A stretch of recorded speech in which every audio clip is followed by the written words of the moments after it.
चलिए हम चलते हैं रिग्रेशन की तरफ। रिग्रेशन में सबसे पहले हमारे पास इसकी डेफिनेशन आती है। आप पहले इसकी डेफिनेशन को समझें। हम कह रहे हैं कि रिग्रेशन है एक linear relationship between dependent variable and 2 और मोर इंडिपेंडेंट वेरिएबल्स, इस कॉल्ड रिग्रेशन।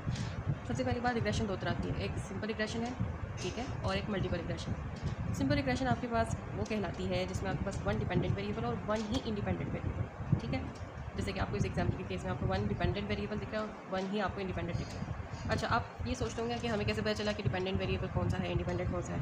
ये हमें क्वेश्चन में लिखा गया था y on x, इसमें y on x लिखा हुआ था, तो हम उसकी बेस पे उसको लेंगे, ठीक है। या फिर स्टेटमेंट के अंदर आपको थ्योरी में बताया गया होता है कि कौन सा डिपेंडेंट होगा कौन सा इंडिपेंडेंट होगा, ठीक है। यानी कि उसने बताया होगा कि हम इसको प्रिडिक्ट करना चाहते हैं, तो यानी कि वो आपके पास जिसको करना चाहते हैं ना, जिसकी मतलब कि हम क्या करते हैं, सबसे पहली बात हम x के चेंज को देखते हैं y के ऊपर कैसा इफेक्ट पड़ रहा है, ठीक है। तो जिसको हम चेक करना चाहते हैं वो हमारा डिपेंडेंट वेरिएबल दे रहा है, ठीक है। x के बढ़ने से या यूनिट इंक्रीज़ होने से y पे क्या इफेक्ट पड़ता है, ठीक है, हम ये देख रहे हैं रिग्रेशन के अंदर। अब हमारे पास ये एग्जांपल है जिसमें पेपर में ज़्यादा जगह ना घेरी जाए इसलिए रो में लिखा हुआ है। वैसे आपके पास ये कॉलम वाइज एंटर होते हैं। अगर हम इसकी मैनुअल इक्वेशंस देखें जो आमतौर पे होती हैं, मैनुअल इक्वेशंस हमारे पास हैं इसकी, ये beta not and beta one है, ठीक है। बीटा नॉट आपके पास स्लोप से लाती है, या बीटा नॉट आपके पास बीटा वन आपके पास स्लोप कहलाती है, ठीक है। ये स्लोप्स ज़्यादा भी हो सकती हैं, beta 1, beta 2, beta 3 and so on, ठीक है। लेकिन हमारे पास अभी इस केस में सिर्फ x की वैल्यू है, x सिंपल x है, तो हमारे पास बीटा 1 ही होगा, ठीक है। या फिर लोग इसको, आप लोगों ने देखा होगा स्मॉल b के साथ रिप्रेजेंट किया होगा, इसको अल्फ़ा के साथ रिप्रेजेंट किया होता है, किसी ने a में, किसी जगह पे a में रिप्रेजेंट किया होता है। अच्छा, अब इंटरसेप्ट को निकालने के लिए सबसे पहले आपको स्लोप निकालनी ज़रूरी है। स्लोप के लिए या तो आप ये फॉर्मूला यूज़ कर लें, एंड आपके पास टोटल नंबर ऑफ ऑब्जर्वेशन है जो कि यहाँ पे काउंट करेंगे तो आपको मिलेंगी 9, ठीक है। और आपके पास x क्रॉस x की मल्टीप्लिकेशन, यानी कि आप इन दोनों की मल्टीप्लिकेशन कराएंगे।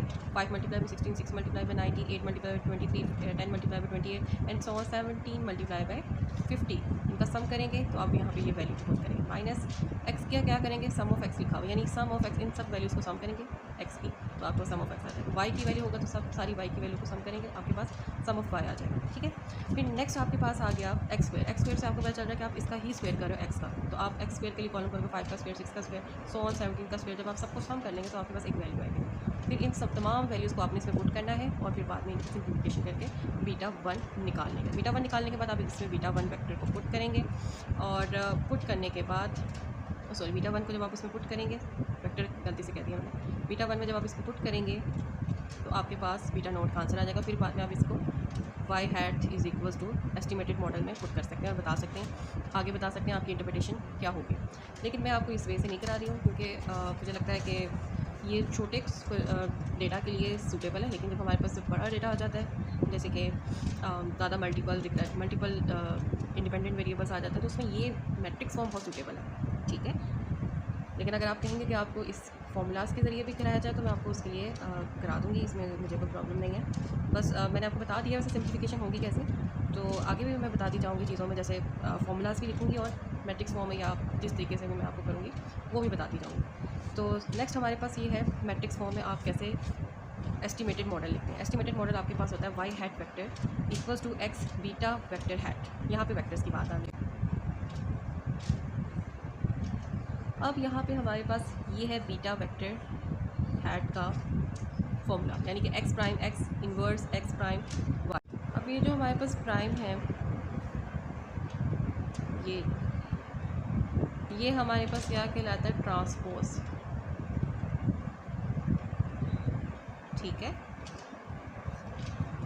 और ये जो इन्वर्स है इससे आप लोग बाखूबी वाकिफ़ हैं कि आप उसका एडजॉइंट लेते हैं उस मैट्रिक्स का और उसको डिवाइड कर देते हैं उसके डिटर्मिनेंट, ठीक है। ये वही चीज़ है, ठीक हो गया। अब आपने इसकी सबसे पहले x प्राइम x निकालना है। अब पहले x कैसे लिखेंगे, x को पहले हम देखेंगे x कैसे लिखते हैं। पहले तो आपने यहाँ पे टोटल ऑब्जर्वेशन देख लेनी है कितनी है, वो है 9, तो आप पहले 1 1 1 लिखेंगे 9 तक, ठीक है। अब नेक्स्ट आपके पास आ गया x की वैल्यू, ये हमारे पास थी x की वैल्यू, इसको हमने कॉलम में लिख लिया। मैंने आपको फिर से बता दूँ, ये जगह कम घेरी जाए इसलिए रो में लिखा होता है, वैसे हम लोग एंट्री कॉलम वाइज करते हैं, इसलिए हमारे पास एक्स जो इसका मैट्रिक्स है वो इस तरीके से लिखा जाता है। ठीक है, अब हम इसका ट्रांसपोज लेना चाहते हैं। ट्रांसपोज लेंगे तो आप जाहिर सी बात है कॉलम्स रोज़ में चले जाती है, रोज़ कॉलम्स में चले जाते हैं, तो ये इसको ट्रांसपोज है, रो में चली गई 1 1 और कॉलम इस तरीके से। ठीक है,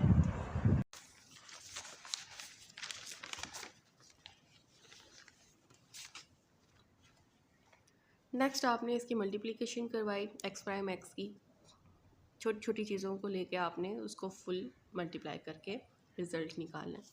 हम पहले अंदर वाली चीज़ को लेके चल रहे हैं, एक्स प्राइम एक्स को लिया, फिर इसका इन्वर्स लेंगे, एक्स प्राइम एक्स लिया, मल्टीप्लिकेशन करवाई, पहले आपने देख लिया इसके ऑर्डर सही हैं कि नहीं। ये 2 रोज़ थी, 1 2 कॉलम्स 9 थे, इधर हमारे पास 9 रोज़ थी, 2 कॉलम्स थे, तो 9 9 आपस में कट जाएगा 2 रोज़ एंड 2 कॉलम्स बच जाएगा आपके पास। इससे ये है कि आपको पता चल जाएगा कि आप कोई गड़बड़ कर रहे हैं कि नहीं कर रहे हैं। ठीक है, फर्स्ट रो फर्स्ट कॉलम जब आप इन मल्टीप्लाई करेंगे और साथ जब इनका सम ले लेंगे तो आपके पास क्या आएगा 9। फर्स्ट रो सेकंड कॉलम जब आप करोगे तो आपके पास 102 आएगा। ये कैसे लिया है, 5 6 8 10 12 13 15 16 17 102। एंड जब आप सेकेंड रो फर्स्ट कॉलम के साथ करेंगे नेक्स्ट वैल्यू के लिए तो आपके पास आएगा दोबारा से वही वैल्यू 102, क्योंकि ये ऐसे ही होता है कि अगर आपने फ़र्स्ट रो फिल कर लिया तो आप उसको नीचे सेम वही वैल्यूज़ आएंगी, मतलब उसके ऑपोजिट सेम वैल्यू आएगी कॉलम में।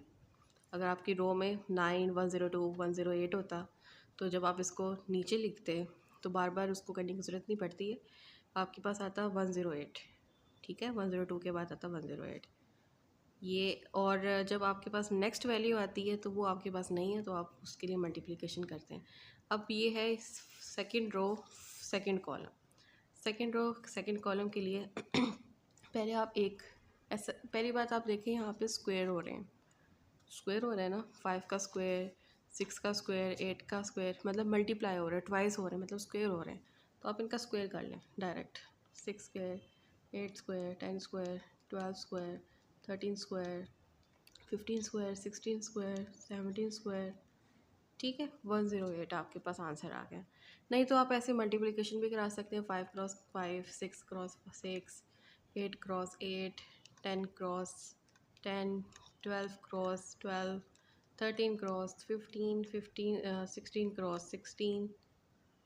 आओ 13 क्रॉस 13 नहीं लिखा, 13 cross 13 plus 15 cross 15 16 cross 16 17 cross 17। Answer वही है, ये आपकी मर्ज़ी, आप जिस तरीके से कैलकुलेशन करें।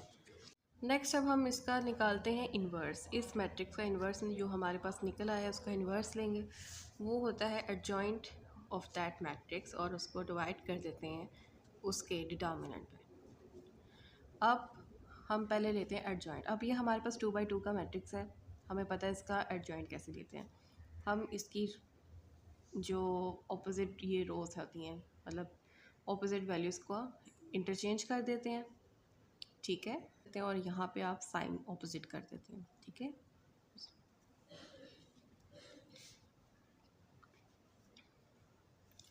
तो आपके पास ये आ गया इसका एडजॉइंट। होपफुली ये चीज़ें आपको पता होंगी।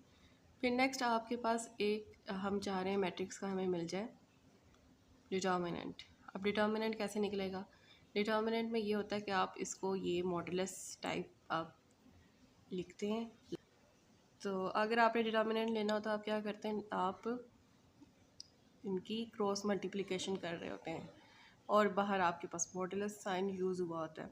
9 multiply 108 minus 102 multiply 102।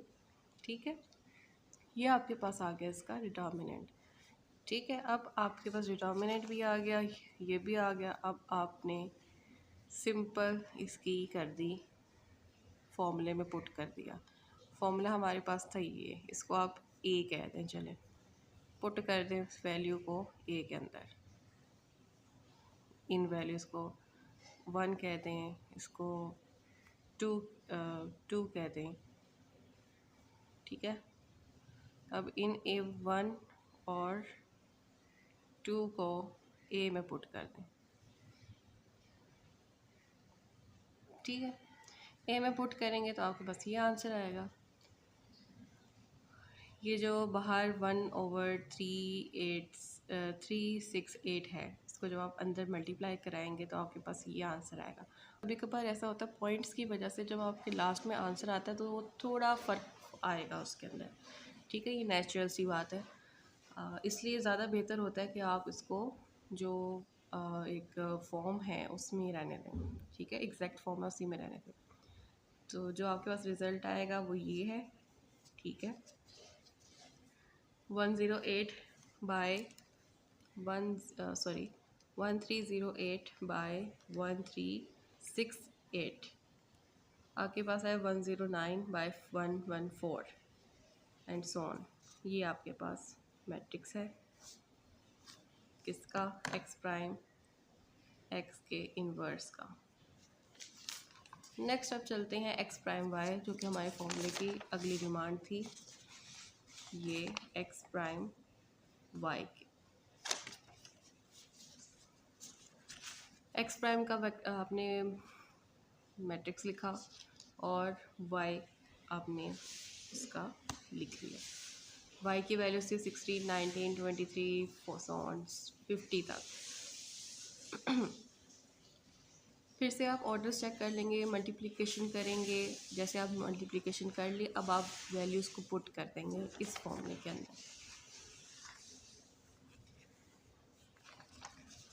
Ex prime x का इन्वर्स और ये जो हमने एक्स प्राइम वाई का वेक्टर था ये लिख लिया, मैट्रिक्स जो था लिख लिया। एक्स प्राइम एक्स का मैट्रिक्स हमने लिख लिया। एक्स प्राइम एक्स का इन्वर्स जो था मैट्रिक्स फॉर्म में वो भी लिख लिया हमने, और उसका एक्स प्राइम वाई का मैट्रिक्स भी लिख लिया। अब हमने इनकी मल्टीप्लिकेशन करवाई। ये हमारे पास मैट्रिक्स जो था ये 2/2 का था, और ये यहाँ पे जो मैट्रिक्स है 2 क्रॉस 1 का है, 2 रोज हैं और 1 कॉलम है।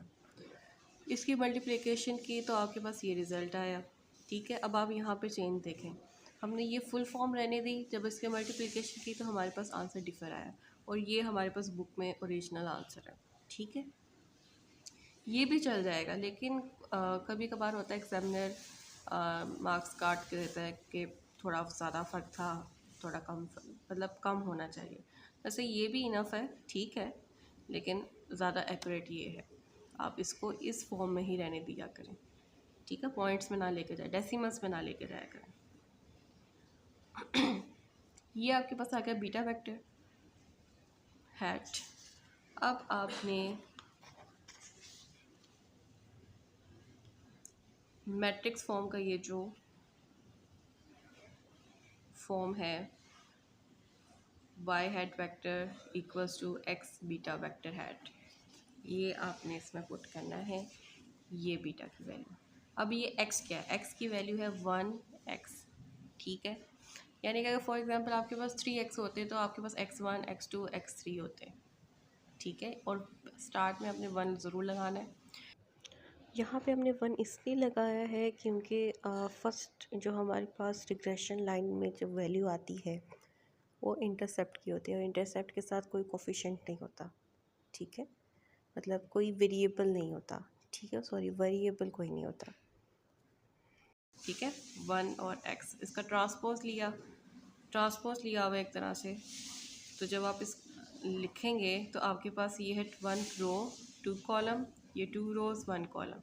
रोज़ आपस में कट जाएंगी, मतलब कि इसकी कॉलम और इसकी रो कट गई आपस में, 1 रो एंड 1 कॉलम आपके पास रिज़ल्ट आएगा।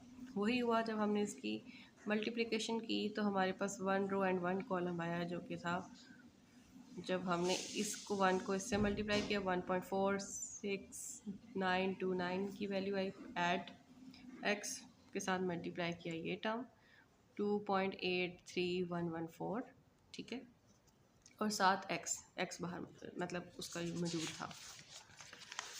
अब नेक्स्ट चलते हैं इसकी इंटरप्रिटेशन की तरफ। इंटरप्रिटेशन हमारी कैसी होगी?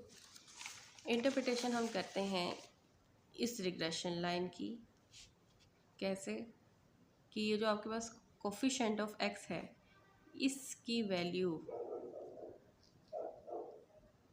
के बेस पे ये इसकी वैल्यू है, और इसके साइन के मुताबिक हम इंक्रीज़ या डिक्रीज़ कर रहे होते हैं। अब जैसे यहाँ पे पॉजिटिव है तो हम इंक्रीज़ का वर्ड यूज़ करेंगे।